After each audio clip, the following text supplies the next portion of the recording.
안녕하십니까. 아이고, 아코님 오랜만이에요. 아유, 모두들 반갑습니다. 네, 아이고, 이렇게 또 찾아와 주셨네요. 감사합니다.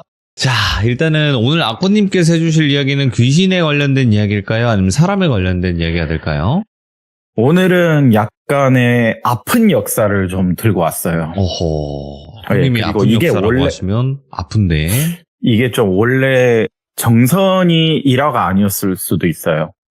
정선이요? 네, 저는 원래 똘비 공포 라디오를 처음 하려고 했을 때 네. 이 사연을 첫 타로 준비를 했었거든요. 아, 원래는 이게 가장 먼저 참여할 이야기였는데. 네, 산이가 바꾸라고 하는 바람에 아, 이걸로 바꾼 거였죠. 정선 악마 사건은 그 다음에 하시려고 했구나. 네, 그 다음에 좀 시리즈로 딱딱딱딱 하려고 했었는데 예. 네, 원래라면 이게 오늘 제 사연이었어요. 첫 타. 알겠습니다. 그러면 도대체 어떤 이야기길래 원래 처음으로 참여를 하시려고 했는지 출발을 해보도록 하겠습니다. 렛츠가! 기리십니다. 크죠?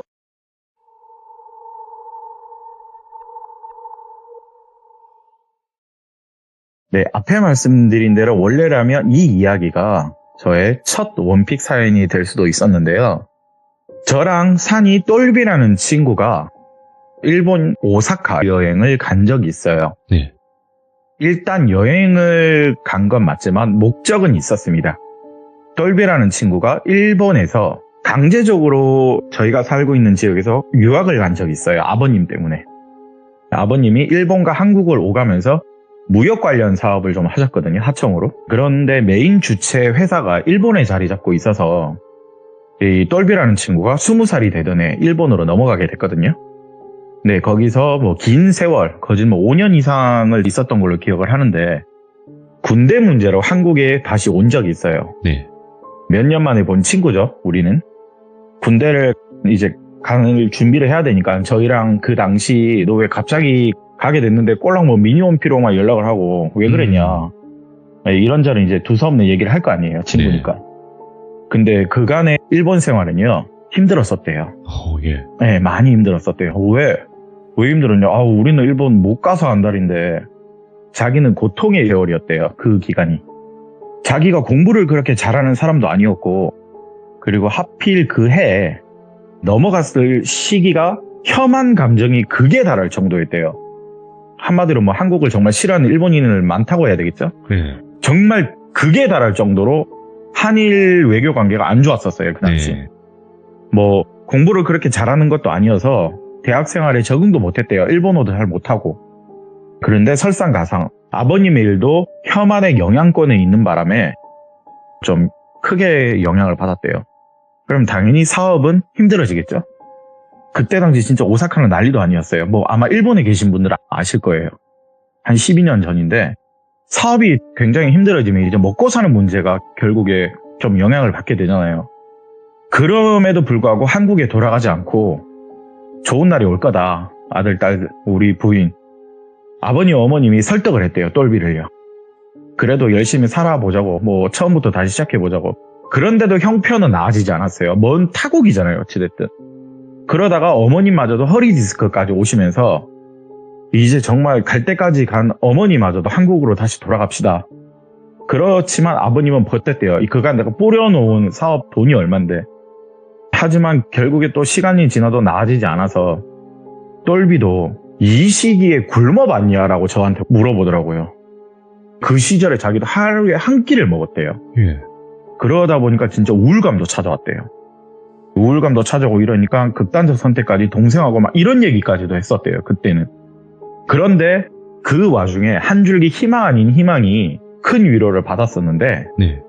이웃집에 토모라는 여학생이 있었대요. 똘비랑 친구였대요. 동갑이고. 그 여자애가 있었는데 거기 집도 딱히 경제 상황이 뭐 잘 살고 그러진 않았는데 항상 가족들에게 선행을 베푸는 일본인이었대요. 다른 분들한테. 좋은 일본인들도 많으니까요. 아버님이 사업에 실패하시고 집에 일거리가 이제 줄어드니까 토모 부모님이 운영하시는 고구마 술을 만드는 공장이 있었대요. 그걸 운영을 하셨는데 일손이 필요 없는 공장인데도 똘비 부모님이 일본까지 와서 저렇게 힘들게 사는데 좀 안쓰러우셨는지 일을 하게 해주셨대요. 그렇게 서로 도와가면서 혐한이 심한 그 일본 그 사회에서도 정말 좋은 일본 분들이 많구나. 또 그렇게 희망을 갖고 살아갔대요. 항상 감사하며 살아갔대요. 엄청 잘해주셨대요. 그러다가 항상 안 좋을 순 없죠. 똘비도 드디어 빛을 보게 됐어요. 경제 상황은 나아졌고 혐한은 조금씩 줄어들고 있고 아버님이 하시던 사업도 다시 무역을 재개하게 됐나 봐요. 집안이 그럼 점점 좋아지겠죠? 그때 근데 또 희한하게 토모 집은요 역으로 어려워졌대요. 네. 공장 문까지 닫는 지경까지 이르렀대요. 그런데 똘비 집은 어찌됐든 버티고 못해서 잘 됐잖아요. 이제는 우리가 아버지 좀 토모 집을 도와줘야 되지 않을까 이런 생각을 좀 했었대요. 그런데 토모 집을 찾아갔는데 흔히들 여러분이 생각하는 야반도주라고 들어보셨어요? 야반도주. 정말 쥐도 새도 모르게 토모 집의 가족들과 토모 동생이 없어졌대요. 전화를 해도 받질 않아요. 그 당시 페이스북 메신저를 보내도 답이 없대요. 그렇게 시간이 흐르고 흘러서 페이스북 쪽지를 통해서 또 몇 년 뒤에 연락이 왔나 봐요. 토모가 잘 지내냐면서 연락이 왔었다고 하는데 그간 어떻게 지냈냐? 왜 갑자기 사라졌냐? 그런데 이 말에 토모가 뜻밖의 얘기를 하나 하더라고요. 너네 나라는 모르겠는데 우리도 마찬가지일 거다. 나도 언뜻 들은 게 있는데 사실 우리 집에 엄청 빚이 많다. 이게 감당이 안 됐다. 그래서 최대한 경매로 넘어가기 전에 돈 될 만한 공장이나 기계 같은 물품 있죠. 그걸 빨리 팔았대요. 뭔가 망할 것 같았대요. 현금이라도 쥐어서 도망가야 됐다고 했대요. 그래서 그 당시 쥐도 새도 모르게 없어진 거래요. 그래서 이제 좀 나아져서 너한테 연락을 했는데 똘비야 잘 지내냐. 자, 이게 다 일본 말입니다. 그 둘 대화는요. 그걸 부모님께 똘비는 말을 했대요. 엄마 나 토모를 제외하게 됐다고. 그리고 우리 힘들 때 5년 동안이나 토모 집이 우리 도와주지 않았냐. 그래서 저 은혜를 갚고 싶은데 아버님 어머님도 역시 반드시 갚아야 된대요. 그래서 오사카를 네가 좀 갔다 와라. 그 당시 똘비하고 토모는요. 부모님은 삿포로에 원래 살고 계셨어요. 공장이 다 삿포로에 있었고 무역도 삿포로에서 있었거든요. 그런데 토모가 야반도주로 해서 도망간 게 오사카예요. 오사카에 너라도 먼저 우선 갔다 와라. 가족끼리 우르르 가면 좀 부담일 수도 있잖아요. 몇 년 만에 만난 토모의 모습은요. 정말 처참했대요. 당시에 20살을 이쁘고 예뻤던 토모가 맞는지 아니 이게 무슨 정말 너무 예쁘고 요정 같은 이미지가 폭삭 늙어서 누가 봐도 고생을 너무 한 토모의 모습이었대요. 그리고 똘비가 사실 너무 좋아했대요. 귀여운 상으로 생겨서 정말 자기는 이상형이었대요. 근데 우리 집에 망했는데 어떻게 고백을 하냐. 그 정도로 토모를 그 당시는 좋아했는데 5, 6년 만에 만난 토모는요. 정말 너무 처참하니까 눈물이 났대요.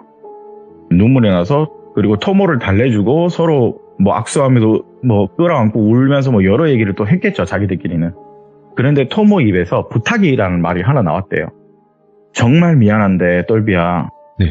우리 가족이 혹시 한국에 가서 살 수 있을까? 라는 말을 하더라고요. 한국에 나는 연고가 너밖에 없다. 그런데 나는 일본이 너무 싫다. 그래서 나는 한국이라는 나라에 가서 살고 싶은데 너한테 이런 부탁해도 되는지. 나는 한국에 아무런 연고도 없기 때문에 똘비야 좀 도와줄 수 없을까? 이런 말 하니까 똘비는 그걸 바로 그 자리에서 부모님께 전화를 했나 봐요. 엄마 아빠 토모 집이 한국에 가서 살고 싶다는데 어떻게 생각하냐 하니까 우리 집이 망했을 때 토모가 도와주지 않았냐. 근데 아버님은 거기서 말을 바로 끊고 무조건 들어주라고 했대요. 우리 5년 동안에 토모 집은 우리를 살려준 거다. 무조건 도와주라고 했대요. 똘비가 저희가 살고 있는 지역 시골 지역이 있잖아요. 시골 지역이 있으니까 또 똘비가 일본에 넘어왔지만 원래 또 한국에 집이 있어요. 또 집 있고 할머니 할아버지가 그 당시 또 돌아가셔가지고 고향에 빈집도 있었대요. 그래서 이 두 곳 중에 하나를 살면 되겠다 해서 한국에 살고 싶으면 언제든지 거기 가서 살게 해주겠다고 아버님이 크게 통을 쓰며 말을 하시더라고요. 그렇게 토모한테 말을 했더니 그럼 우리 부모님하고 상의해서 똘비 너한테 전화를 주겠다고 그날은 그렇게 헤어지셨거든요. 그리고 다음날 전화가 왔는데 토모 아버님께서 정색을 하시면서 나는 절대 한국에 가지 않겠다라고 얘기를 하셨대요. 그런데 토모는 그럼 자기랑 여동생만큼은 한국에 가겠다라고 아버지하고 크게 다투셨대요. 그러면 토모하고 토모 여동생 한국에 가고 싶은데 똘비야 좀 도와줄 수 있냐? 라고 하니 아버님께서 그래, 그 둘이라도 한국에 가서 살고 싶다면 그렇게 해줘야지. 그리고 토모가 똘비 부모님을 만나러 왔어요. 이제 다 같이 한국에 한번 들어가야 되니까. 예. 근데 똘비 부모님도 엄청 마음이 아팠대요. 진짜 이렇게 이쁜 애가 왜 이렇게 이런 귀신꼴이 됐는지. 정말 놀랐대요. 이게 왜 자꾸 제가 이런 반복적으로 얘기했냐면 정말 사람이라고 할 수 있는 몰골이 아니었대요. 그냥 말을 하면요. 이게 왜 그런지는 모르겠대요. 그래서 그런가 왜 일본을 또 여러 말로 또 표현을 하자면 자기네 자국을 엄청 욕을 하고 있었대요. 오죽하면 한국으로 가겠냐 이 말까지 하는 거니까요. 어찌됐든 저희가 살고 있는 시골 지역에 그 똘비 아버님께서 거처를 마련해 주셨대요. 그리고 저도 그때 토모를 본 적이 있어요. 고향 지역에 왔을 때 봤는데 예쁘더라고요. 네, 예쁘긴 예쁜데 어여쁜 일본인 20대 아가씨들이 네. 한국 시골에 연고도 없이 산다는 게 사실 신기하잖아요. 저도 좀 신기했어요. 그 당시는. 그렇게 똘비는 토모를 도와주고 일본과 한국을 왔다 가면서 토모와 토모 여동생은 다행히 저희 시골 지역에 자리를 잡았어요. 저는 적응을 못할 줄 알았거든요. 그런데 저희 지역에요, 일본어 학원이 없어요. 그런데 거기 파트타임으로 학원 강사를 취업을 하게 됐거든요. 엄청 인기가 많았어요. 그 당시. 그러면 원장님 입장에서도 되게 좋을 거 아니에요. 비록 학원 강사 자격증이 있는 건 아니지만 일본인 원어민 친구들이 와서 이 시골 지역에 일본어를 가르쳐준다. 좀 신기했어요. 그 당시는요. 저는 가끔씩 오다 가다 몇 번을 봤는데 학원이 정말 잘 돼서 또 보기도 좋고 그리고 또 삶의 질이 나아졌다고 해야 되죠. 토모가 1년 만에 다시 원래의 모습을 찾았대요. 똘비 말에 의하면. 네. 그럼 엄청 다시 이뻐졌다는 거죠. 그렇게 2, 3년을 잘 지낼 줄 알았는데 네. 청천벽력 같은 소리가 하나 들렸어요.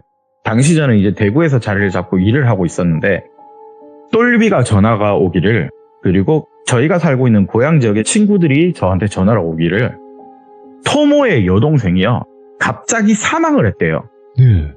토모가 아니라 토모 여동생이 사망을 했는데 이제 형편이 나아지고 토모 여동생도 한국에서 잘 적응하면서 둘이 잘 살고 있었는데 한국 남자친구하고 국내 여행을 하던 중에 토모 여동생이 큰 사고로 사망을 했대요. 그런데 그 사고가 정말 마지막 모습이잖아요. 어떻게 보면요. 일본에 있는 부모님은 그 이후로 본 적이 없으니까요. 급하게 똘비도 당시 일본에서 한국으로 넘어왔고 이 소식을 들은 토모 부모님도 한국으로 오게 되면서 저희 지역에서 그 당시 장례를 치렀거든요. 그리고 저희가 들었던 이야기로 인해 이제부터 본격적인 이제 앞에는 두서였고 이제 얘기가 시작되는데 여러분들 이게 조금 오해가 살 수 있으니까 여러분들 정말 오해는 좀 안 사셨으면 좋겠어요. 네. 이제 저희가 일본 오사카를 여행을 간 이유를 말씀을 드릴 건데 네. 이 이야기는 당연히 토모 이야기고 똘비 제 친구 이야기입니다. 네. 이게 사실인지 아닌지의 여부에 대해서는 판단은 여러분께 맡길게요. 그리고 정말 질책은 좀 안 하셨으면 하는 바람을 말씀드립니다. 지금 현재 토모하고 똘비는 결혼을 해서 대한민국에서 잘 살고 있어요. 네, 이 부분도 참고 바랍니다. 저희 시골 지역의 장례식장에 토모의 부모님이 오셨을 때 오열을 당연히 하죠. 막내딸이 죽었으니까요. 네. 똘비의 부모님도 이런저런 나누잖아요. 원래 알던 분이니까 일본에서. 그런데 토모의 부모님이 믿지 못할 이야기를 똘비 부모님과 똘비한테 한 적이 있어요. 토모의 여동생 죽음은요, 토모 부모님의 말에 의하면 절대로 우연이 아니래요. 예. 막내딸이구나, 타겟이. 이 말을 하시더라고요. 토모 집이 사포로에서 고구마술 공장을 잘 운영하면서 큰 부자는 아니지만 넉넉하게 살 수 있었다고 말씀드렸잖아요. 참고로 토모의 고족 증조부는 지금 여러분께 쉽게 말씀드리자면 군인이에요. 자, 여러분 황군 아실 거예요. 일본의 황군. 일본의 황군인데 장교 출신이에요. 심지어는. 소속 부대가 그 당시 1차 세계대전, 2차 세계대전 뭐 다 겪은 일단 일본 황군의 보급 부대를 책임지는 장교예요. 자, 쉽게 말씀드리자면 우리나라 사람 많이 죽인 사람이에요. 아유, 예. 2차 세계대전 이전까지 일본은 엄청난 강대국이었어요, 여러분. 우리나라뿐만 아니라 여러 나라를 돌면서 살인이란 살은 다 저지르고 약탈은 또 기본이에요. 그 보급을 맡은 장교가 누구냐? 토모 고조부 증조부예요. 그 한국에 당시 한국에서도 그만큼 약탈을 많이 해갔어요. 쉽게 말해 전범 중에 한 명이에요. 그리고 세계대전이 벌어지기 이전에도 한국의 추운 겨울을 일본인들이 그 당시 겪지 못했나 봐요. 이거 계산을 잘못됐나 봐요. 일본의 추위 정도가 한국의 추위와 비슷할 거다. 근데 만주 벌판에 가면요, 장난 아닌 추위거든요. 그래서 일본인들이 생각해낸 한국에서의 추위를 나는 방법은 동물들을 돛하면 된대요. 쉽게 말씀드려서 동물들의 가죽을 벗겨서 옷을 만들면 된다. 자, 우리나라 일본은 건들지 말고 한국에 많은 동물들이 있지 않느냐. 그 가죽을 이용하자. 그리고 고기는 보급부대 식량으로 쓰면 되고. 그래서 우리나라에서 가장 많이 죽은 동물이 똘비님 혹시 아세요? 저는 이거 듣고 의외였어요. 우리나라에서 일본에 의해서 가장 많이 죽은 동물이요. 호랑이? 삽살개예요. 삽살개. 네, 다른 동물도 아니에요. 삽살개예요. 네, 이거는 역사학자분들도 아시고 계시더라고요. 삽살개가 단연 1위래요. 수백만 마리가 죽었대요. 다른 동물도 아니고 삽살개예요. 그리고 일본에 의해서 멸종이 된 동물이 표범 늑대, 독도, 강치라고 하더라고요. 자, 이렇게 죽인 이유는 단순해요. 삽살개는 일본의 일반 군사들에 의한 옷, 표범 늑대, 호랑이는 장교들을 위한 옷, 이렇게 보시면 된대요. 그러면 군인들이 역시나 추위를 이겨내기 위한가 또 돈벌이죠. 어떻게 보면 전국에 있는 삽살개들을 무참히 도구를 해서 가죽옷을 만드는 그 책임자가 역시 누구냐? 토모의 선조예요. 심지어 토모의 증조부는요, 이 역할을 맡은 걸 엄청 자랑스러워했대요. 어딜 가나 내가 죽인 동물만 하더라도 수십만 수백만 마리야, 이거 있죠. 이걸 우리 황군을 위해서 내가 보급을 한다. 이걸 엄청나게 자랑스러워했대요. 앞에 말씀드린 대로 삽살개뿐만 아니라 독도, 강치, 물개, 한국의 늑대, 호랑이, 참 많은 동물들이 죽어나갔죠. 그런데 그 일념이 일본에서는요, 훈장이에요. 네, 기타적 보상을 많이 받았대요. 당신의 공을 취한다고. 우리나라가 약해서 참 마음이 아프죠. 그런데 영원한 승자는 없다고 해야 되죠. 2차 세계대전에서 일본은 패망을 하죠. 네.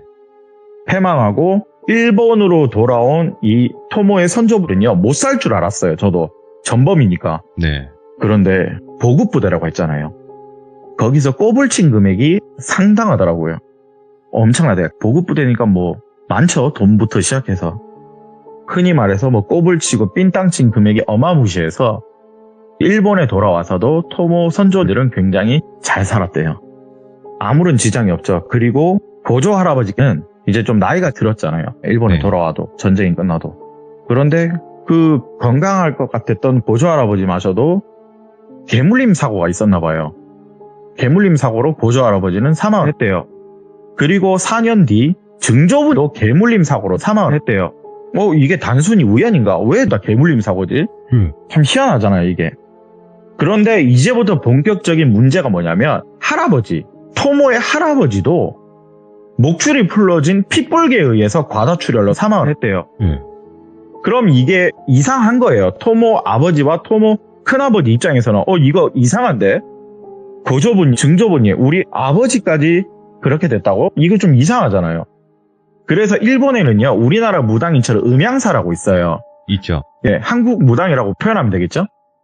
큰아버지께서 일본의 음양사를 찾아가셨대요. 예. 이걸 물어봤대요. 우리 선조 위에 우리 아버지 이렇게 다 개물림 사고로 돌아가셨는데 이게 단순히 우연이냐? 그 음양사한테 물었는데, 근데 음양사의 입에서 나온 말은 너 아니야. 니네 때도 죽을 거야. 이 말 하셨대요. 방법 없대요. 그냥 나가래요. 그러면 당연히 토모의 큰아버지는 그게 무슨 소리냐고. 아니 우리 때라니. 그러면 나 아니면 내 남동생 여동생 죽는 거냐. 참고로 토모의 아버님이 고모, 아버님, 큰아버지 삼형제셨거든요. 그럼 우리 셋 중에 한 명은 죽는 거냐. 이 말에 음양사가 그렇대요. 아마 너네 3명 중에 한 명은 죽을 건데 아마 네가 죽을 것 같은데. 네가 여기 첫 자식이잖아. 너 다행으로 여겨라. 너 자식 없지? 너 슬퍼할 자식 없으면 그게 오히려 다행인 거 아니야? 그 말에 큰아버지가 너무 놀라셨대요. 실제로 정말 자식이 없으세요. 부인만 계시고. 벌써 위에 3대째 죽어나갔는데 우리 때도 죽어나간다고? 아니 왜 우리까지 그거 물려받냐고. 니네 선조들이 죽인 사람들과 동물들에 비하면 한 명씩 죽어나는 거 다행으로 여겨라면서 음양사가 역정을 냈대요. 너한테 지금 매달려 있는 한국인 영혼도 있어. 들어올 때 한국인 영혼도 있었어. 그런데 지금 내가 코에서 개 냄새가 너한테 너무 나. 이게 뭘 뜻하는지 아냐?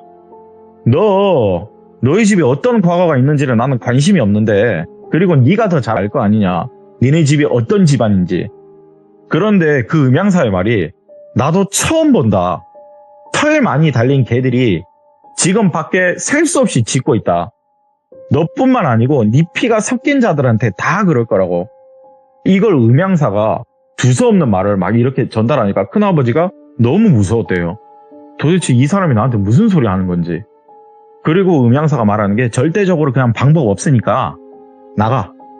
그나마 목숨 연장이라도 하고 싶으면 지금 그냥 향이라도 잘 피워주라고. 살다 개들한테 저주받은 거 처음이네. 이 말을 음양사가 했대요. 언젠가는 이 고리가 끝나겠지만 네 때는 끝이 안 날 거라고. 이 말을 들은 큰아버지께서는요, 애걸복걸 하셨대요. 제발 도와달라. 방법 있을 거 아니냐. 이 정도로 맞출 정도면 당신 용하다. 이런 식으로 얘기를 하셨대요. 꺼지래요. 안 된대요. 그리고 이 말을 토모의 아버지, 토모의 고모님께도 전달을 했대요. 전달을 했는데 당연히 토모 아버님 믿겠냐고요. 안 믿죠. 고모님도 안 믿었대요. 네. 근데 큰아버지는 그 말을 직접 음양사한테 들었잖아요. 그러면 나라도 한국인 위한 제사를 좀 지내야 되겠다 이랬대요. 네. 한국인 위한 제사, 이 동물들을 위한 위령제를 좀 지내야 되겠다. 한국의 제사 정서에 맞게끔 지내줬대요. 큰아버지께서는요.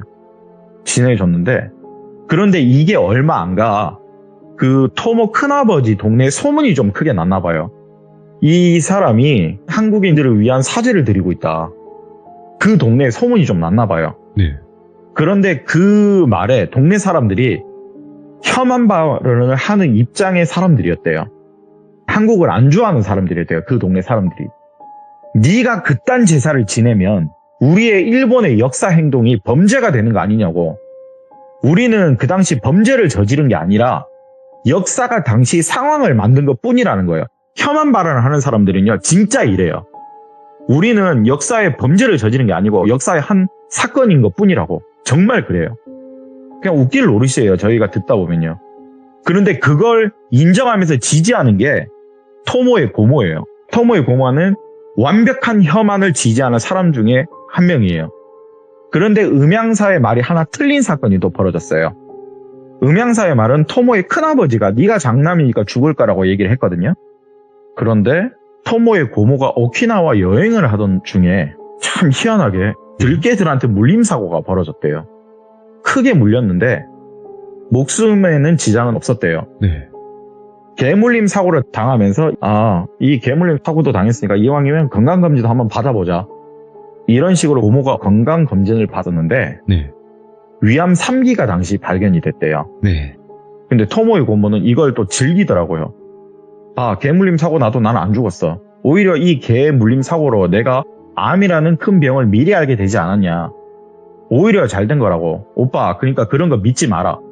우리 선조들이 개덕이 죽은 거 오히려 나한테는 호재가 되지 않았냐. 내가 빨리 이걸 발견했으니까. 네. 그런데 이게 말이 씨가 됐다고. 참 희한한 게 위암 3기면요 사실 위험하거든요. 그렇죠. 병이 전이가 돼요. 이걸 또 자랑스럽게 얘기를 해서 벌을 받은 건지 전이가 되면서 사망을 하게 됐어요. 그리고 사망하기 직전에 큰아버지께 고모가 말을 했대요. 오빠, 내가 죽긴 죽으려나 보다. 이게 죽기 직전에 4일 전에 말이에요. 꿈속에서 개들이 나와서 내 육신을 찢어먹고 가더라. 큰아버지께서 이 말을 하셨대요. 이걸 모두 다 들은 똘비와 똘비 부모님. 그런데 그 다음이 왜 우리 하필 막내딸이냐고. 자, 토모의 여동생 사망 원인은 말씀을 안 드렸죠. 강원도에서 들개 물림 사고로 운명을 다했어요. 와. 네, 토모의 여동생이 강원도에서 그 당시 뉴스에도 좀 크게 났습니다. 강원도에 들개가 많죠. 일반 산에. 치료를 받고 단순하게 개물림 사고로 사망할 정도는 아니었는데 토모 여동생이 천식 같은 작은 질병이 있었나 봐요. 예. 그거랑 연관이 있는지는 모르겠는데 이게 개물림 사고와 같이 동반이 되면서 합병증으로 역시 사망을 하게 됐어요. 그러면 5대째 이어졌죠. 단순히 5대째 이런 개물림 사고가 가능한 건지, 그리고 일본의 음향사의 말이 정말 맞았다는 게, 이게 너무 단순하게 보기엔, 정말 우연이라고 보기엔 너무 슬프고 의심이 많이 됐대요. 그리고 똘비가 드디어 저한테 연락을 왔고, 예. 저도 이걸 다 들었고 산이한테 역시나 이걸 물어봤대요. 그래서 똘비가 대구에 온 적이 있을 때 저희한테 얘기를 하더라고요. 사실 내가 토모랑 사귀고 있대요. 그때 얘기를 하더라고요. 예. 네. 그리고 그 당시 산이가 같이 모시고 있던 선이라는 무속 선생님이 있거든요. 거기서 같이 상담을 받았었는데 산이하고 선이 선생님께서 이런 말을 하시더라고요. 진짜 동물들의 원혼이 끼이는 거 힘든 거거든, 얘들아. 만약에 동물들이 원혼을 끼게 되면 이거는 죽는 거라고 보면 된다고 얘기하더라고요. 예. 정말 그러더라고요. 동물들이 원한을 살 수가 없대요. 근데 동물들이 원한을 갖는다? 그건 인과응보라고 그냥 생각을 하면 된대요. 네.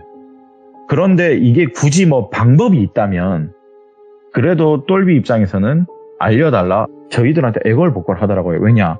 나도 얘랑 결혼하면 애를 낳고 살고 싶은데 그런 마음 있잖아요. 네.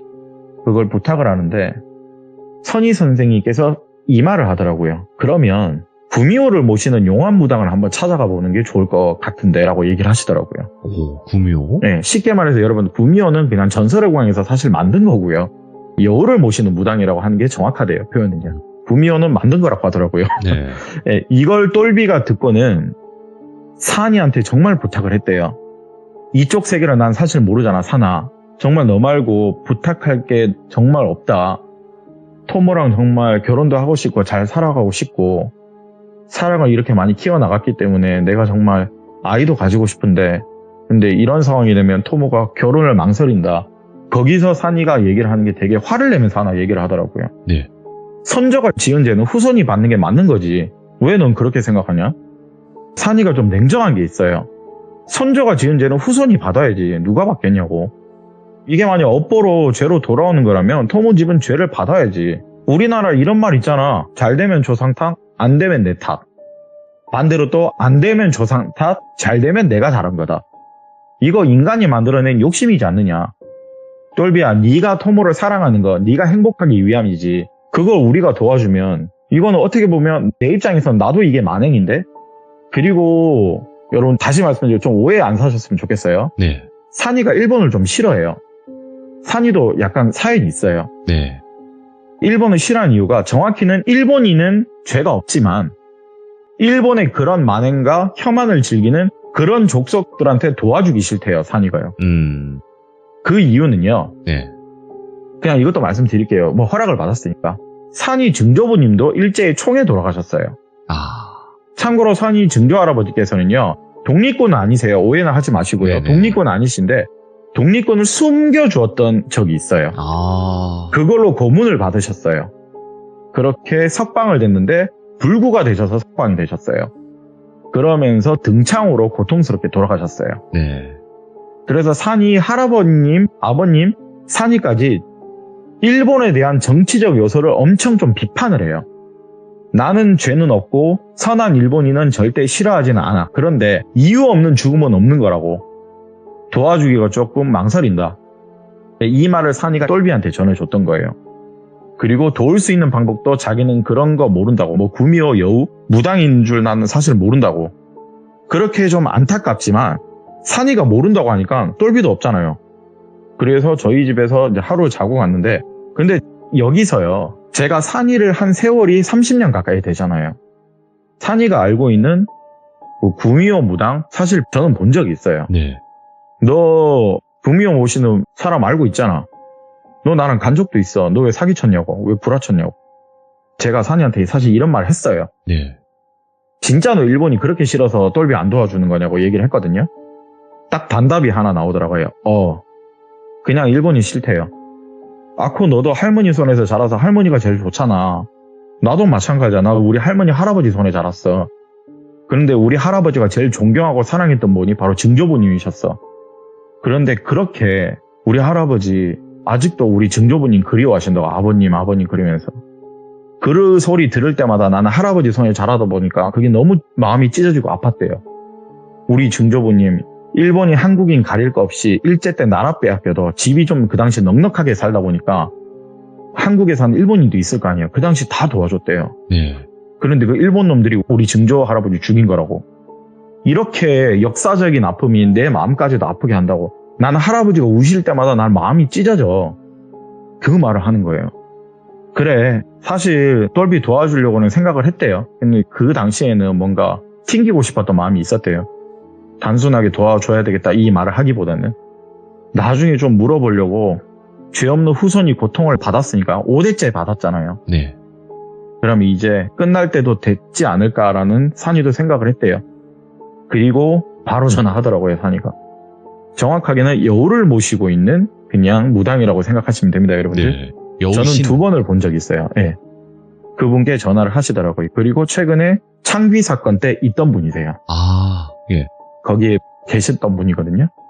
이걸 듣고 비방을 다 들었겠죠, 산이는요. 그리고 저는 똘비한테 야, 산이가 도와준대. 저는 그냥 스포로 했어요. 이 말을 다 들은 산이가요, 자기 할아버지한테 그 당시 전화를 했대요. 네. 할아버지, 오사카에 한번 여행 다녀와도 되냐? 산이가 할아버지한테 물어봤대요. 어릴 때 할아버지 손에 자라서 일본에 가는 게 안 내키면 안 갈 건데 할아버지 제가 일본 사람을 도와주러 일본을 가야 됩니다.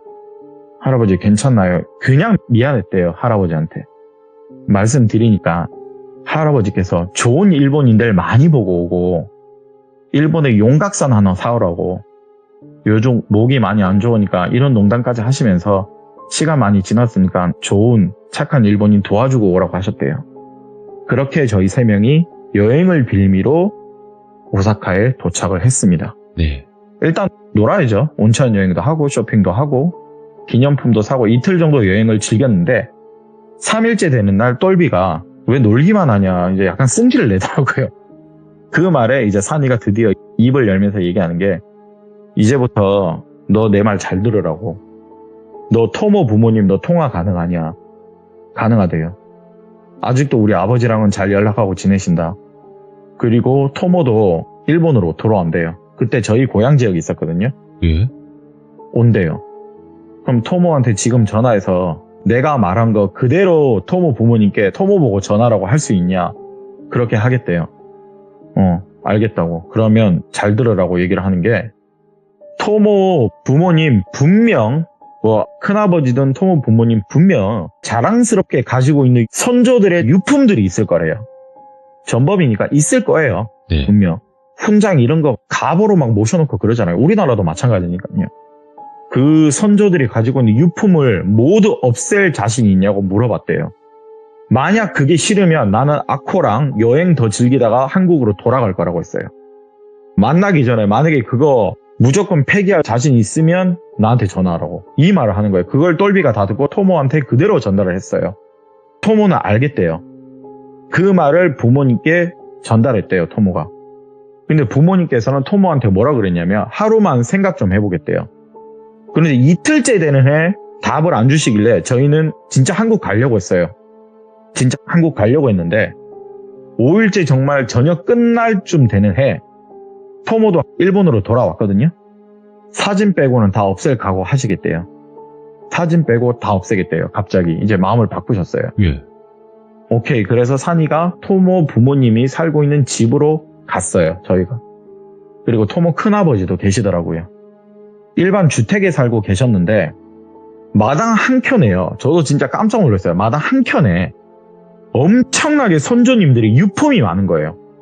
자, 이게 유품이라고 하면 칼부터 무슨 종이인데 뭐 인명장 같은 거 있죠. 뭐 상장. 그 당시 정말 오래돼 보이더라고요. 네. 목걸이에 일제 훈장들부터 장난 아니더라고요. 이거 다 불태울 자신 있냐고. 이걸로 불태우기 싫으시면 경매에 붙여서 팔아먹으래요. 산이가 좀 냉정하게 얘기하더라고요. 네. 뭐 카리도 이런 거 돈 될 것 같으면 그냥 박물관에 기증을 하든 누구한테 팔아먹든 여기서는 놔두면 안 된다. 폐기할 자신 있냐고. 그런데 큰아버지께서 마당 한켠에 기름을 정말 부으시고 그대로 불질러 버리더라고요. 딱 산이 말을 그대로 그냥 불질러 버리신대요. 이게 말씀드리기가 좀 그렇지만 예. 이게 좀 중요한데 우리나라 전통계 중에 아까 말씀드린 삽살개가 있잖아요. 이 말을 딱 산이가 하더라고요. 그쪽 선조님들이 가장 많이 죽인 게 제가 여기 일본에 오기 전에 알아봤는데 삽살개가 가장 많이 죽었다고 하더라고요. 바로 그쪽 선조님들이 수십만 마리 죽은 동물이다. 이 동물을 지극정성으로 또 키우면 된다라고 얘기하더라고요. 두 번째 비방이. 아무래도 우리나라 고유 품종이잖아요. 예. 일본에 반입이 힘들어요, 삽살개가. 그건 토모 가족분들이 어떻게 해서든지 알아서 구하든 말든 그건 알아서 하라고 했어요. 우리나라에 와서 이 개를 분양을 받든 우리나라 와서 살아서 이 개를 같이 살든 그건 여러분의 숙제니까 왜 내가 삽살개를 얘기하냐? 당신들 삽살이라는 뜻이 아니야. 예. 이걸 일단 똘비가 다 번역을 해준 거예요. 삽살이라는 뜻은요, 귀신을 쫓는 그런 뜻이에요, 여러분들. 오. 삽살개, 삽살이가 애군을 쫓는, 귀신을 쫓는 그런 뜻이에요. 선조분들의 사회적인 행위가 인간의 원한에서 벗어나려면 또 동물들의 원한에서 벗어나려면 역시나 이걸 달래주셔야죠. 생각을 해보세요. 동물들의 원한은요, 단순히 동물들을 죽였다고 씌이는 거 아니래요. 예. 내 주인을 해코지한 걸 이 짐승이 봤어요. 근데 그 짐승마저도 해코지한 사람한테 또 죽었어요. 그때 동물들은 원한이 끼인대요. 오호. 단순히 내가 죽어서 끼이는 게 아니라 내 주인을 죽인 모습을 본 동물. 그런데 나도 죽었네. 그때 정말 씌인대요. 조심하래요. 네. 기센 집안에 원한이 있어서 안 씌운다면 그럼 과연 동물들도 안 씌울까? 그건 모르는 거래요. 정말 산이가 말하기에. 네. 자, 전범들이 솔직히 기가 세잖아요. 사람도 무참히 저지르는데. 아유. 예. 예. 그런데 그런 사람도 그래. 귀신들이 기센 사람 못 다가가는 것처럼 과연 동물들도 그럴까? 동물들은 그런 지능까지 없다고. 겁을 내는 건 지혜가 있기 때문이거든요. 근데 동물들의 원어는요, 지혜가 없기 때문에 그냥 무작정 달려나간대요. 그렇게 해석을 하면 된대요. 그리고 정말 큰 사죄를 하고 싶다면 일본이 한국인 구별 없이 역사의 만행은 사과를 하면서 살아가길 바란다고 했어요. 선조가 지은 죄는 후손이 받는 게 맞고 후손이 사과를 하면 된대요. 근데 자존심 하나가 뭔지, 왜 위에 지은 걸 왜 내가 사과해야 되냐, 그런 생각 가지지 말래요. 그렇게 산이가 방법을 알려주고 똘비가 그걸 번역을 하고 토모도 한국말을 이제 잘하기 때문에 그대로 얘기했는데 토모 부모님과 토모 큰아버지는요 그대로 정말 하시더라고요. 산이가 말한 걸 그대로 일을 하나하나 시작을 했는데, 그리고 몇 년 뒤에 토모의 부모님이 한국 뉴스에 나온 적이 있어요. 한일 평화사단 일원으로 일본군에 의해 강제 동원됐던 위안부한테 대신 사죄를 한 일본인이 바로 토모 부모님이세요. 네, 되게 존경스럽죠. 정말 대단했어요. 그리고 일본인들의 한국 고유동물들의 도륙한 부분에 대해서도 사죄를 또 하셨어요. 기부를 하셨대요. 우리나라 유기견 그쪽에다가. 독도를 방문한 수십 명의 일본인의 명단이 올라간 분이세요. 참고로 한국을 통해서 독도를 방문한 일본인들은요, 다 독도가 한국 영토라는 걸 인정을 하시는 분들입니다. 또한 똘비와 결혼한 토모는요, 한일 평화봉사의 활동을 또 하고 있어요. 네. 매해 3월 1일 3.1절 행사 때 봉사도 하고 있어요. 독도를 방문하면서 선조들의 만행을 늘 사죄드리는 게 토모예요. 참 이런 거 보면 괜찮죠, 여러분들? 그래서 여러분들, 물론 전범이긴 하지만 많은 비판은 안 해주셨으면 하는 바람이 아까부터 제가 말씀드린 이 부분이세요. 그러네요. 예. 네. 그리고 산이가 아까 말한 구미호로 모시는 무송인께 들었던 이야기는요, 저는 사실 이게 제일 궁금했거든요. 야, 근데 그 사람이 뭐 비방을 알려줬지만 정확하게는 뭐라고 얘기하는지는 제가 이제 들었거든요, 뒤에서요. 네. 동물들에게 원한을 받는 게 진짜 어려운 건데 그게 받을 정도면 몇 명이 죽어나간 게 분명 아닐 거다. 근데 이쪽 집안에만 5세대가 죽었다는 건 그걸 우리 훈장처럼 우리 조상이 받은 걸 자랑스러워하면서 집에 모셔두는 그런 유품들 아마 계속 있었으면 대대손손 저주받았을 거래요. 그걸 이제 빨리 처분하라고 해서 저희가 불을 태워버린 거거든요. 또 큰아버지가 불을 태우신 거고. 그리고 동물을 키워서 애군을 떨칠 수는 있었대요. 네. 뭐 일본에도 전통개들이 있을 거 아니에요. 그런데 삽살개를 얘기한 거 그냥 산이의 아이디어였어요. 그냥 삽살개를 자기가 떠올렸대요. 삽살개를 그렇게 우리나라에서 가장 많이 죽은 동물이니까 토모 부모님, 토모 큰아버지께서 정성스럽게 분양받아서 키워주길 바라는 마음에 그 말을 전했대요. 그리고 삽살개는 토모 부모님이 어떻게 구했는지는 모르겠어요. 일본에 있어요. 오. 네, 그 부분에 대해서는 제가 노코멘트 하겠습니다. 이게 함부로 반입이 안 되는 걸 알고 있거든요. 그쵸. 천연기념물이니까. 네, 그런데 자, 이 부분 비판하지 말아주십시오. 어떻게 구했는지는 노코멘트 하겠습니다. 예. 분양을 받아서 잘 키우고 있고 똘비 역시도 삽살개를 잘 키우고 지금은 아기 낳고 잘 살고 있고 이 토모와 토모 부모님은 한국 자랑스러운 일본인에게 주는 한 가지 받으신 분들이세요. 지금 그래서 많은 비판은 좀 안 해주셨으면 하는 바람에 오늘 사연은 약간 이야기거리로 한번 준비해봤습니다. 야, 진짜 말씀이 막힘없이 가시는 스타일이 아쿠님이잖아요. 그런가요? 진짜로 뭔가 이렇게 딴짓을 할 틈이 없게끔 이야기를 하시는 게 또 아쿠님이고 오늘 이야기도 결국에는 우리가 많은 생각을 하게끔 만드는 그런 이야기였다고 저는 봐요. 사실 이것도 좀 많이 뺀 거거든요. 이게 너무 저도 듣다가 그 당시 너무 화가 나가지고 예. 어찌됐든 뒤에는 선조님들을 위해서 이분들이 사죄를 하고 계시는 거니까 네. 네, 많은 비판은 좀 없으셨으면 하는 바람입니다. 그래도 원래 이런 종류의 이야기가 나오면 대부분 네. 막 답답해, 화가 나 이런 식으로 끝이 나곤 하는데 오늘은 그래도 마무리가 이렇게 또 훈훈하게 또 진행이 됐네요. 보니까. 그렇죠. 너무 감사드리고 아코님께서 또 여러 가지 이야기들 많이 가지고 계시니까 또 찾아오셔서 좋은 이야기, 무서운 이야기 들려주시길 바라겠습니다. 감사합니다. 감사합니다. 네. 자, 아코님의 이번 이야기를 들으신 모든 분들, 여러분들의 생각을 꼭 댓글로 남겨주시길 바라겠습니다. 자, 여러분들 시들무에 여러분들이 겪으신 아니면 주변 지인분들이 겪으신 소름 끼치는 이야기들 많이 제보 부탁드리도록 하겠습니다. 자, 그러면 본동 파인애플님 이야기 들어보도록 할게요. 네, 안녕하세요. 아이고, 파인애플님 오랜만이에요. 네, 파인애플입니다. 네, 아이고, 또 파인애플 하면 본동이잖아요. 네, 맞습니다. 네. 본동 파인애플이 최고죠. 네. 자, 일단은 오늘 찾아와 주셨고 오늘 해주실 이야기 키워드를 얘기하지 않고 한번 가보는 게 어떨까라는 생각이 들어요. 네, 그러면 그렇게 하는 게 좋을 것 같아요. 그쵸. 또 본동 파인애플님 이야기는 아주 섬뜩하니까 믿고 듣습니다. 자, 그럼 바로 출발을 해보도록 할게요. 렛츠가! 기리십니다. 본동 파인애플!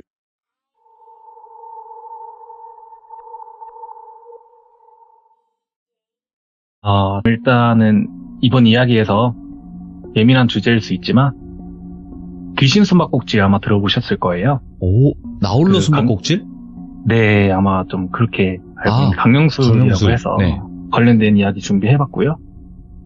이 이야기도 이 스마트폰이 나오기 전 이야기라서 예전에 인터넷 사이트에서 좀 돌아다녔던 방법으로 알고 있어요. 오. 검색은 당연히 안 해보시는 걸 추천드리고요.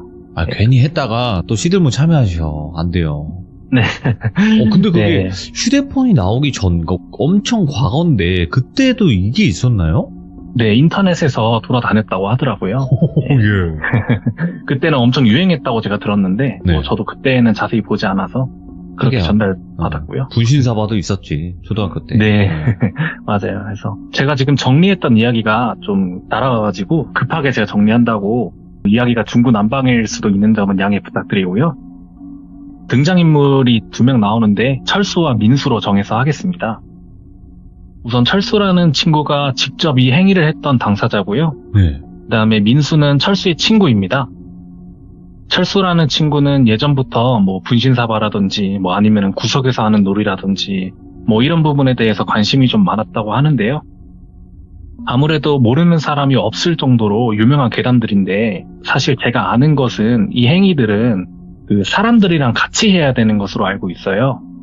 근데 이제 강령술 같은 경우는 그 중에서도 좀 혼자 해야 되는 거다 보니까 철수도 조금 무섭기도 하고 망설여하고 있었다고 하더라고요. 그러다가 이제 자기랑 정말 친한 친구인 이렇게 민수가 집이 정말로 가까웠대요. 길 건너면 바로 앞이어서 이 친구한테 난 강령술을 꼭 하고 싶은데 좀 이 친구가 도움 받아야겠다 생각을 했대요. 그래서 도움 요청했고, 그래서 일단은 그렇게 민수가 도와주기로 하고, 철수는 강령수를 진행하기로 했고, 간단하게 철수가 어떻게 진행했는지를 좀 말씀드리면, 뭐 우선 집안 전체의 불을 모두 꺼야 되는 건 아마 다 아실 거예요. 그리고 왜인지는 모르겠지만 TV는 괜찮다고 하더라고요. 켜도 상관없다고 하고, 뭐 이때 진행했던 방법을 다 생각하고 대략적으로 말씀을 드리면, 모든 재료를 다 구해와서 이제 모두 인형에다가 준비를 다 마치고 나면 그 인형을 욕조든 아니면 세면대든 물이 고일 수 있는 곳에다가 그 잠기게 둬야 하고요. 날카로운 것으로 의식을 외우면서 3번 정도 한 다음에 정해놓은 장소에다가 소금물을 머금고 숨어있는 그런 형태래요. 네.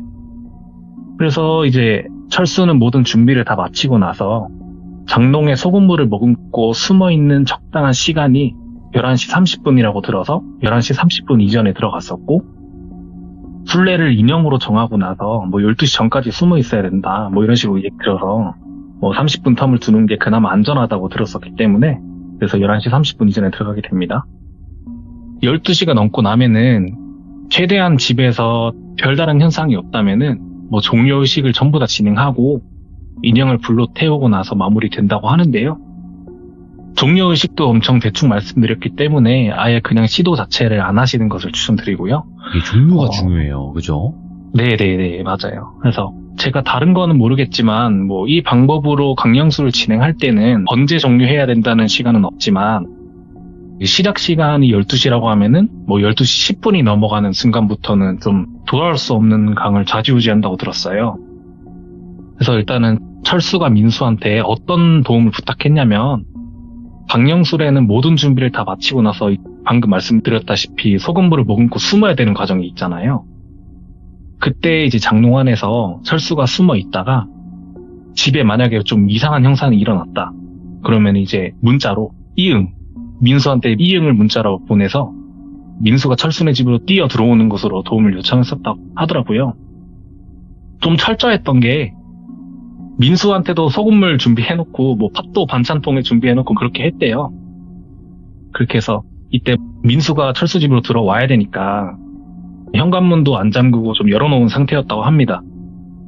제가 근데 이 얘기를 듣고 나서, 아니 이렇게 문자 보낼 필요 없이 좀 전화를 건 상태로 기다리면 되지 않냐? 라고 했어요. 근데 사실 그때는 그게 요금적인 부담이 좀 컸었고, 그냥 단순히 혼자여야 되기 때문에 전화를 걸고 있거나 뭐 심지어는 카메라로 촬영을 하고 있어도 진행이 잘 안 된대요. 네.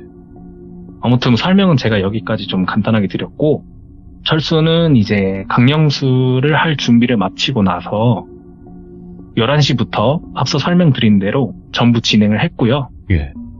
11시 25분쯤에 자기 방, 장롱 안에 소금물 머금고 숨어 있었다고 합니다. 이제 민수 시점으로 네. 가겠습니다. 민수는 자기 집에서 정신없이 TV 보면서 그냥 문자 기다리고 있었대요. 아, 이 친구가 또 이렇게 하고 있으니까 문자 기다려야겠다 하고, 사실 민수 입장에서는 뭐 이런 의식에 대해서 아예 관심이 없었기 때문에 뭐 얼마나 위험한 행위인지도 모르고 그냥 뭐 얘가 하겠다니까 뭐 같이 좀 놀아주자 뭐 이런 느낌으로 그냥 있었대요. 근데 이제 그냥 TV를 보고 나서 시간이 계속 흘렀어요. 네. 계속 그러고 이렇게 민수가 TV에 빠져서 계속 보고 있는데 자기가 시계를 보니까 예. 12시 17분인 거예요. 그래서 큰일 났다 생각하고 그때 휴대전화를 들었는데 네. 문자가 이응, 리을, 이응, 이응, 지긋, 이응, 이응, 이응, 이응 이렇게 20개가 넘게 와 있었다는 거예요. 근데 정말 이상했던 게 예. 예전 휴대전화는 벨소리랑 진동 이렇게 2가지밖에 없어요. 무음 모드가 없는데 어떻게 되어 있던 알림이 울리면은 볼 수밖에 없는데 자기는 전혀 알림을 듣지 못한 거예요. 그래서 이렇게 황급히 민수는 철수네 집으로 가가지고 페트병에다가 그 소금물이랑 반찬통에 담은 팥을 들고 나서 전력 질주를 해서 뛰어갔대요. 그렇게 뛰어가지고 그 철수네에 도착해서 현관문을 그냥 부서지듯이 세게 확 열고 집에 들어갔대요. 네. 뭐 말 그대로 온통 불이 꺼져 있고 TV는 켜져 있고, 네. 근데 자기는 이런 의식을 자체를 모르는데 정말 너무 갑자기 너무 섬뜩하더래요. 그래가지고 민수가 머리가 멍해지려고 하는 그 느낌이 계속 드는데 갑자기 이거 뭔가 큰일 날 수도 있겠다는 생각이 들었대요. 그래서 거실로 신발을 그냥 신고 뛰어 들어가서 거실 불부터 켜고 그냥 팥이랑 소금을 막 뿌려댔대요. 이 큰일 났다. 막 뿌려대고 철수 방 쪽을 보니까 문이 살짝 열려 있더래요. 그래서 야 철수야 하면서 뛰어 들어갔대요. 들어가자마자 이제 남은 페트병이랑 예. 팥을 전부 다 철수 방에다 막 그냥 대책 없이 뿌려대면서 야 철수야 나와! 철수 나와! 이러는데 갑자기 그 순간 자기가 에어컨을 바로 앞에서 든 것 마냥 자기를 막 싹 하고 지나가는 찬바람 느낌이 들더라는 거예요. 이게 느낌이 에어컨을 센 거랑은 너무 다른 느낌인데 그냥 두피까지 닭껍질이 된 느낌? 이었다고 하더라고요. 그래서 이게 머리가 곤두서는 느낌이었구나 싶었다고 하더라고요. 네. 그러고 나서 이제 장롱문을 왈칵 열었대요. 그러더니 철수가 퍽 하면서 바닥에 쓰러지는 거예요. 그래서 막 뺨도 때리고 발로 차고 막 그렇게 했는데 네. 갑자기 철수가 흐느끼는 소리가 나는 거예요. 그래서 민수가 철수를 보니까 막 눈물 콧물에다가 그 바지에도 이렇게 해가지고 정말 애가 제정신이 아니었다는 거예요. 예. 민수도 그런 모습을 처음 봐서 멍하게 그걸 보고 있는데 어떻게 해야 될지 모르겠다는 거예요. 갑자기 철수가 울면서 자기 바지를 꽉 잡으면서 우리 인형 이렇게 중얼거리면서 쳐다봤대요 자기를. 근데 민수가 왠지 모르겠는데 갑자기 너무 화가 치밀어 오르더래요. 그래서 철수한테 인형 어디 있는데? 라고 하니까 화장실 쪽을 가리키는 거예요. 부들부들 떨면서. 그래서 민수가 부엌에서 봉지를 챙겨가지고 화장실로 그냥 단번에 뛰어간 다음에 세면대 바닥에 있는 인형을 봉다리에 담고 무작정 옥상으로 뛰었대요. 무작정 그냥 박차고 뛰어 들어가서 옥상 올라간 다음에 인형을 이게 태우면 끝난다 했으니까 인형에다가 라이터로 불을 붙였대요.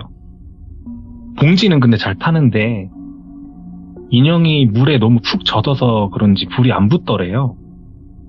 근데 그 순간 이제 또 정적이 흐르는 게 옥상은 어둡고 자기랑 인형이랑만 있고 하니까 갑자기 너무 무서워지더래요. 분노가 막 사그라들고 두려움이 막 몰려오고 있는 와중에 갑자기 뒤에서 누가 우당탕 또 뛰어 올라왔는데 철수였대요. 철수가 뛰어 올라와서 페트병에다 등유를 막 정신없이 가져오더래요. 예. 그걸 보자마자 민수가 야 침착해 그거 내놔 너 큰일 나 너 내놔 하고 철수한테 야 니 저기 구석에 가 있어 라고 한 다음에 조심스럽게 민수가 인형에다가 등유를 이렇게 부었대요. 침착하게 계속 붓고 끝까지 부었대요. 젖을 때까지. 그러고 불을 붙이고 나서 바로 철수 쪽으로 뛰었대요. 그러고 나서 이제 인형이 잘 타오르는 모습을 보고 나니까 철수가 갑자기 막 우는 거예요. 그때는 이제 시간도 또 시간인지라 동네에 너무 시끄러운 거예요. 너무 시끄럽게 우니까. 네. 그래서 민수가 철수를 계속 진정을 시켰대요. 야 일단은 조용해라. 동네 사람들 시끄럽다. 인형 다 태우고 나서 마무리 다 하고 그때 좀 이야기하자. 일단 진정해라. 이렇게 진정시키고 그때 이제 인형이 진짜 거의 형체도 못 알아볼 정도로 잿더미가 되자마자 네. 일단 그냥 집으로 내려갔대요. 집에 내려오니까 정말 가관인 게 철수 방이며 거실이며 바닥은 온통 사고물로 젖어 있고 팥이랑 난리나 있고 TV는 틀어져 있고 하는데 갑자기 거기서 철수가 또 아까 그 반응처럼 얘가 다리에 힘이 풀려서 또 민수를 막 끌어안는 거예요. 근데 그때 당시 이제 민수 얘기를 들었을 때는 그 힘이 막 물에 빠진 사람 구하는 것 마냥 너무 세게 막 끌어안더래요. 그래가지고 뭔데?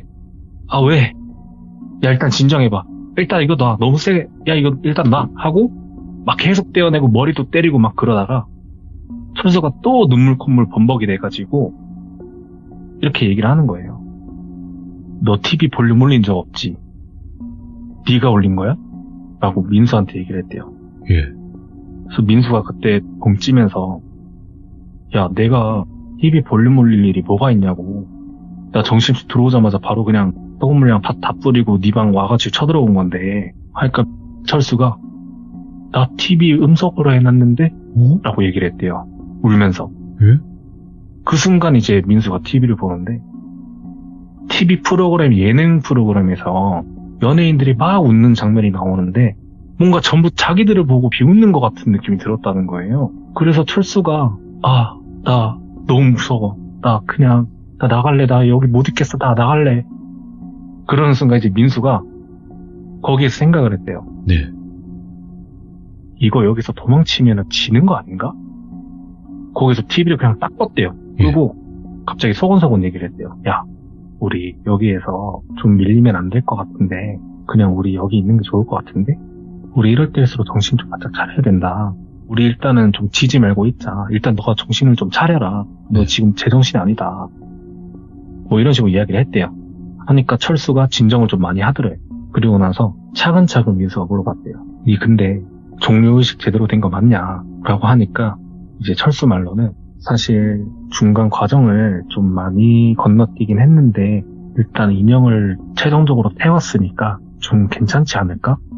나는 여기에서 더 이상 불행한 생각을 하기가 싫고 너무 무섭다. 당분간 나 그냥 니네 집에서 지내면 안 되겠냐? 라고 이야기를 하더래요. 그래서 그렇게 하자. 근데 민수가 또 생각을 나더래요. 너 이 집에서 앞으로 못 지낼 것 같은데? 라고 이야기를 했어요. 그래서 철수가 그렇지. 일단은 이 집에서 지낼 순 없겠다. 뭐 이렇게 얘기를 했대요. 그러고 나서 야 일단은 우리 집에서 지내면서 그냥 다른 집을 알아보는 게 낫겠다. 그니까 너 왜 이거 했다고 설쳐가지고 왜 이렇게 일을 이렇게 만드냐 라고 막 나무라면서 집을 대충 정리하고 민수 집으로 철수를 데려갔대요. 그리고 일단 철수를 좀 재우고 나서 다음날 날이 밝았대요. 다행히도 일단은 둘 다 가위 눌림이라든지 뭐 악몽이라든지 뭐 그런 꾼 건 없이 잘 잤대요. 그래서 좀 둘이 생각을 하기에는 뭔가 박영술 마무리는 좀 어느 정도 된 것 같은데? 뭐 이런 생각이 들었대요. 그리고 나서 이제 밥을 좀 꾸역꾸역 먹고 철수한테 야 근데 이제 날이 밝았으니까 좀 물어보고 싶은 게 있는데 너 그 인형을 원래 물에 담가야 되는 거 아니야? 라고 얘기를 했대요. 하니까 철수가 세면대에 물 해가지고 담궈놨는데? 라고 했는데 민수가 어제 기억하기로는 인형이 세면대 바닥에 있었어요. 그 세면대 바닥에 있는 인형을 들고 봉지를 이렇게 담고 올라간 거였거든요. 근데 이 얘기는 이제 철수한테 얘기를 안 했어요, 일부러. 그랬구나. 이게 뭐가 이상한 일이 일어나긴 하는구나 하고 생각을 했대요. 그러고 나서 야 그리고 철수야 너 나오기 전에 무슨 일이 있었는지 너가 왜 그 꼴이 됐는지 좀 들을 수 없겠냐? 라고 이야기를 했대요. 하니까 철수가 갑자기 진지하게 민수 양팔을 팍 붙잡고 민수야 너 우리 집 와가지고 미리 와서 장난친 적이나 그런 적 없지? 라고 너무 진지한 표정으로 민수한테 이야기를 하는 거예요. 그래서 민수가 사실 내가 너한테 좀 미안한 건 있다. 네.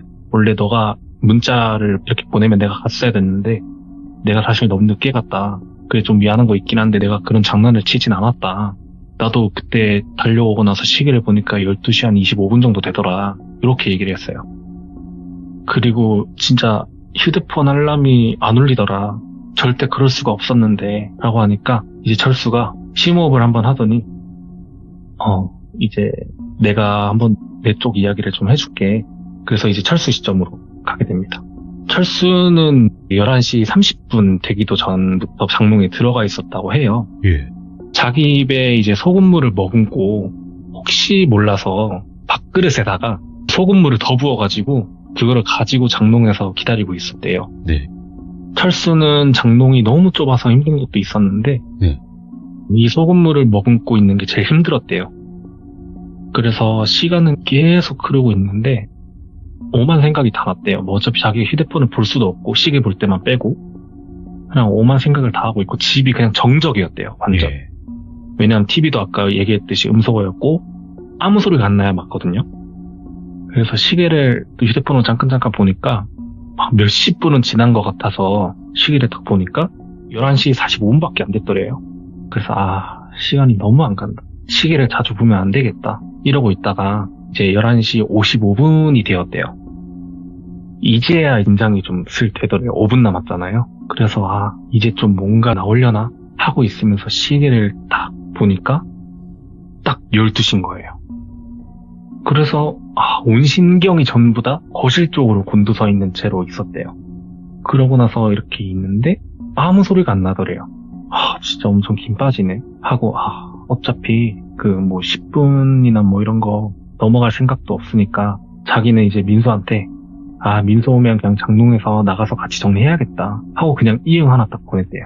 근데 이응을 보내는 그 시점에 갑자기 거실에서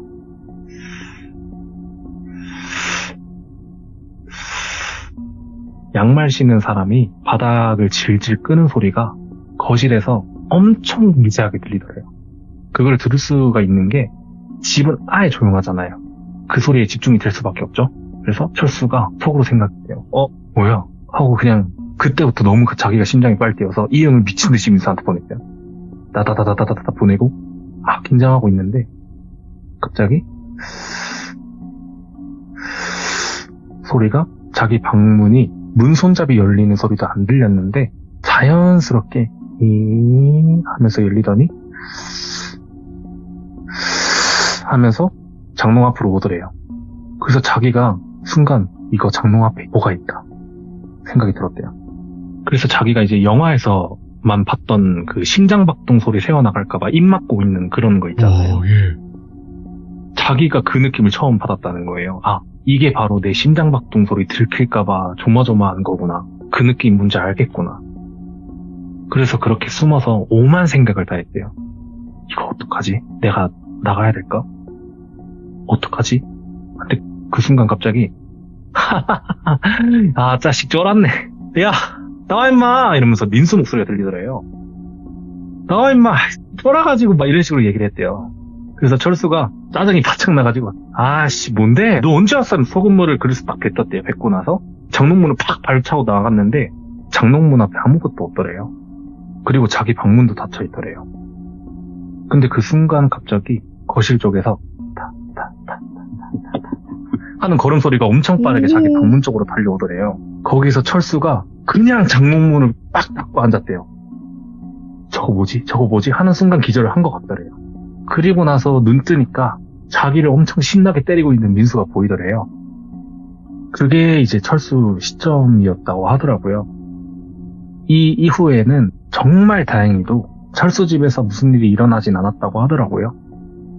민수네 집에서 한 5일 정도 지내고 나서 혹시 몰라서 철수네 집에 민수랑 또 같이 함께 며칠을 지냈는데 그때도 별일이 안 일어났다고 하더라고요.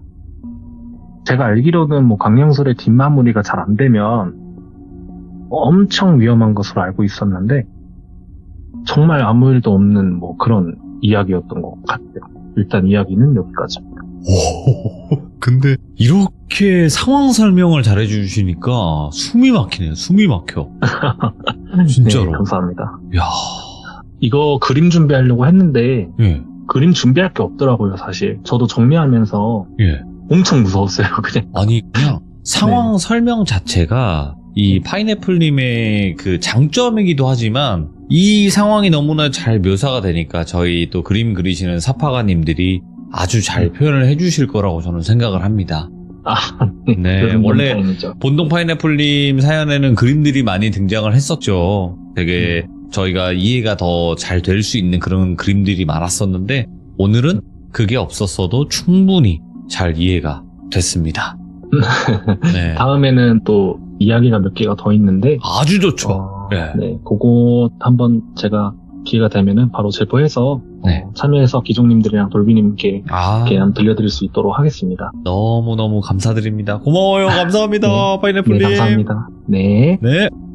여러분들, 강령술이라는 거, 그냥 뭐 분신사바건, 나온숨이건, 뭐 머시갱이가 될 건 다 호기심에서 시작이 됩니다. 특히나 어릴 때는 더 그렇고요. 이제 성인이 돼서도 그 호기심을 버리지 못하고 그냥 한번 해볼까? 진짜 귀신이라는 게 있겠어? 하면서 시작을 했다가 끝마무리가 제대로 안 되거나 아니면 어떤 행위가 잘못됐거나 그랬을 경우에는 정말 무서운 일들이 벌어질 수도 있다라는 거죠. 예, 그래서 사실상 귀신의 입장에선 네가 불러놓고 왜 이제 와서 이런 느낌으로 다가온단 말인 건데 정말 조심하셔야 될 것 같습니다. 시청해주신 모든 분들 감사드립니다. 고맙습니다.